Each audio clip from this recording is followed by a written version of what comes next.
You know, I was eating nothing but soft food. I'd have to try to, my lower partial, I'd have to put as much stickum on it as I could. And I would still be eating things and they would just come out. I didn't have much trouble with uppers coming loose. I could keep those glued in, but the lowers were impossible. So we checked a few places out and came here.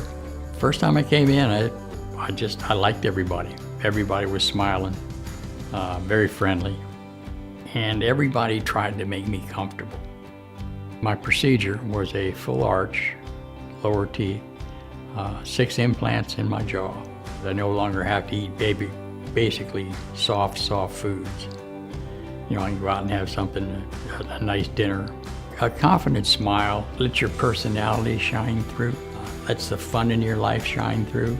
And since I've had this done, eating's become a whole lot easier, and talking has become easier. No matter what I had to do, the end result came out exactly the way I wanted it to. And you can't ask for anything better than that. You know, I'm really happy with it, really happy with it, so.